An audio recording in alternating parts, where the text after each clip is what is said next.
We have a toll free number 1-800 number ఉంటుంది. GHMC ఒక control room ఉంటుంది. So control they can call the control room and మేము అన్ని numbers కూడా before the rainy season start we give the numbers. Please ఈ interview ద్వారా మళ్ళీ ఇంకొకసారి మీరు మాకు ఇస్తే నేను డిస్ప్లేలో వేస్తాను తప్పకుండా. But we always every single day కూడా అండ్ మీరు ఒకవేళ వస్తే నేను కంట్రోల్ రూమ్ కూడా మిమ్మల్ని తీసుకెళ్తాను. కంట్రోల్ రూమ్ లో యూల్ సీ ఎన్ని డిపార్ట్మెంట్ వాళ్ళు కూడా కూర్చుని ఉంటారు. ఎలక్ట్రిసిటీ కూర్చుని ఉంటది, వాటర్ వర్క్స్ ఉంటారు, జిహెచ్ఎంసీ నుంచి ఉంటది, అందరూ కూడా ఉంటారు. యూబిడి అంటే చెట్లు పడిపోతే ఫారెస్ట్, వీళ్ళందరూ కూడా ఉంటారు. So any problem phone call రాగానే ఆ పర్టిక్యులర్ డిపార్ట్మెంట్ కి ఇమీడియట్ గా ఆ ఫోన్ కాల్ వెళ్ళిపోతుంది. And at the end of the day ఆ డేటా కూడా మనకు వచ్చేస్తుంది. ఈ రోజు ఎన్ని కాల్స్ వచ్చాయి, టౌన్ ప్లానింగ్ గురించి ఎన్ని వచ్చాయి, చెట్లు పడిపోయినందుకు ఎన్ని కాల్స్ వచ్చాయి, సో జనరల్ సివేజ్ కోసమే. So like this we have the calls recorded and మాకు డేటా వచ్చేస్తుంది. సో అవన్నీ చాలా ప్రోటోకాల్ అంతా పర్ఫెక్ట్ జరుగుతుంది. ఎస్పెషలీ రైనీ సీజన్ లో మాత్రం we're very cautious. Very cautious. ఇప్పుడు మీరు చూసినట్టయితే మొన్న రైనీ సీజన్ లో ఇంత భారీ వర్షాలు పడ్డా కూడా వీ హ్యావ్ రియల్లీ నాట్ మేము ఎక్కడా కూడా ఫెయిల్ కాలేదండి. If you have seen public అంటే వాళ్ళ ప్రాబ్లమ్స్ ఇమీడియట్ గా సాల్వ్ చేయడం కూడా lot of people actually thanked us. And ఎక్కడ పోయినా సరే నేను కూడా ఫీల్డ్ మీదనే ఉన్నాను. ఎక్కడ వాటర్ లాగిన్ అయినా సరే నైట్స్ కూడా మేము వెళ్ళాము. So we saw that people ఇబ్బందిలో ఎవరు లేకుండా మాత్రం చూసాం. అయితే డే టైం మీరు ఫీల్డ్ లో తిరిగి ఎక్కడెక్కడ ఏమేమి ప్రాబ్లమ్స్ ఉన్నాయి ఏంటనేది you go? Yes, I do. Morning time లోపల in fact mornings what we do is 6:30 sometimes 7 o'clock ఒక్కొక్క ఏరియాస్ చూస్ చేసుకుంటాం. And I suddenly go on inspection. I don't tell anybody, officers కి కూడా చెప్పను. We just go and I'll go and inspect the areas. అప్పుడు call చేస్తాను. If I see really అంటే నాకు ఇంకా టాలరేట్ చేసుకోలేను అంటే I will stand right there on the field. ఆ ప్లేస్ లో నుంచి ఆఫీసర్స్ అక్కడికి పిలుచుకుంటాను, మాట్లాడతాను. దెన్ ఐ కన్సర్న్డ్ అఫీషియల్సే కానివ్వండి, ఇప్పుడు మాకు చెత్త ఎత్తడానికి ర్యామ్కి వాళ్ళు కూడా ఉంటారు. So I go and visit their plants also. ఎందుకంటే సెకండరీ ఎక్కడైతే క్రష్ చేసి ఫైనల్ ప్రోడక్ట్ ని వాళ్ళు జవహర్ నగర్ కి తీసుకెళ్తారు.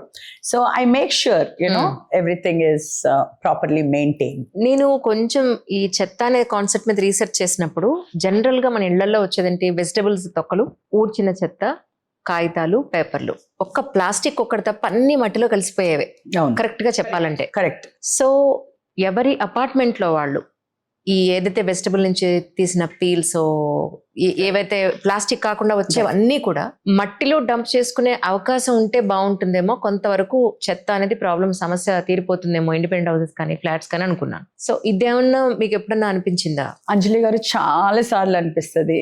We have actually even lot of people, NGOs have come to me, ఈ ప్లాన్స్ చెప్పారు ఇది, బట్ అందరు ప్రాక్టీస్ చేయాలి. నేను ఇవాళ 1 crore అబౌవ్ పాపులేషన్ ఉంది ఇక్కడ. నేను ఎవరు నన్ను వెళ్ళి చూడాలి, ఎవరు నన్ను వెళ్ళి చెప్పాలి? Just imagine my flight here, sitting here. చెప్తాము, మనం వెళ్తాము, ఆఫీసర్స్ ని పంపిస్తాను, వాళ్ళకి ఒక అవేర్నెస్ ప్రోగ్రామ్ పెట్టండి అంటాను, పెట్టిపిస్తాము. 1 week హోల్ వీక్ ఆ బస్తీలోనో ఆ ఏరియాలోనో మనం పంపిస్తాం. But it is just like ఏదో మనం గాలికి వెళ్ళిపోతున్నట్టు అనిపిస్తుంటది. ఇప్పుడు మీరే ఉన్నారు అంజలి గారు, you want to do what you want to do. ఆమె చెప్పింది నేనేంటి చేసేది అన్నది ఫస్ట్ ఫీలింగ్ ఇక్కడ నేను చూసానండి. ఇప్పుడు నేను అమెరికా నుంచి వచ్చాను, 20 years I was there. అక్కడ ఎవరన్నా ఈవెన్ ఒక చాక్లెట్ తినాలన్నా that wrapper also they will hold it in their hand. ఎక్కడ ఏ కాప్ చూస్తున్నాడో ఎవరు, but he'll go directly to the garbage and he'll put it there.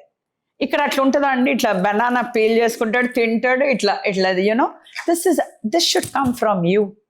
అరే today I have to keep my city. నిజం నిజం, మన లోపల రావాలి. I cannot dictate.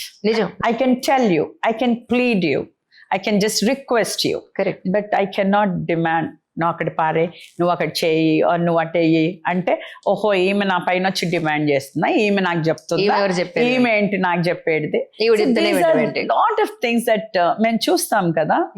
So we try our best, but కానీ నేను మన హైదరాబాద్ లోనే, తెలంగాణలోనే ఒకసారి ఎక్కడో నేను ఒక ఇంటర్వ్యూకి వెళ్తే, మేము బ్రేక్ఫాస్ట్ బయట నుంచి తెచ్చుకున్నాం. యాక్చువల్లీ చాలా ఎర్లీగా వెళ్లాల్సి వచ్చింది, లాంగ్ జర్నీ. ఇంటర్వ్యూకి వెళ్తే వాళ్ళు అన్నారు, మేడం ఈ కాలనీలో ప్లాస్టిక్ లోపల తీసుకోవడానికి వెళ్ళలేదు, ప్లాస్టిక్ మీ కార్లో పెట్టేసుకురండి అంటే చాలా ప్రౌడ్ గా అనిపించింది. రైట్, ఇలాంటి కాలనీస్ మన తెలంగాణ అంతా ఉండాలి. షూర్, డెఫినెట్లీ మాట్లాడితే ఇలాంటి కాలనీలు మన దేశం అంతా ఉండాలి. సో ప్లాస్టిక్ ని మన తెలంగాణ ఇంకా ఎందుకు అవాయిడ్ చేయలేకపోతుంది? నో అండి, సీరియస్లీ వి బీన్ ప్లానింగ్. మేము కూడా మొన్న కూడా మాట్లాడుకున్నాము. We had a standing committee. త్వరలోనే ప్లాస్టిక్ ని మనం కూడా నిషేధించాలి అనేసి ఒక మంచి, I mean we were discussing about it. ఎంత త్వరలో వస్తుందో నాకు అదైతే I cannot promise, but we're definitely trying to go with that. మీది లవ్ మ్యారేజ్ అని విన్నాను. 8 years అంటే ఇంట్లో ఒప్పుకోవడానికి టైం పట్టిందా, లేకపోతే మీరు పెళ్లి చేసుకోవడానికి టైం పట్టిందా? అట్లని కాదు, లవ్ మ్యారేజ్ అంటే love started at 10th grade. 10th grade లో పెళ్లి చేసేసుకోలేను కదా. So it went on, and అప్పటి వరకే మా husband he went to US అక్కడ, బికాజ్ వాళ్ళ ఫ్యామిలీ అంతా అక్కడ ఉన్నారు కదా.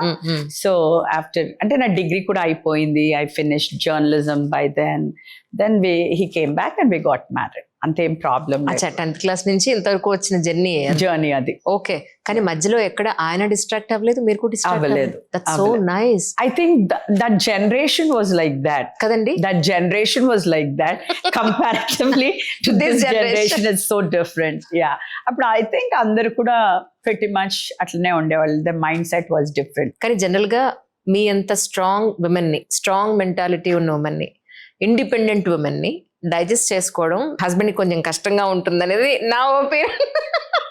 నేను ఇంత స్ట్రాంగ్ గా కనిపిస్తాను అంజలి గారు, బట్ నా inside is very soft. I'm very soft. I melt very easily.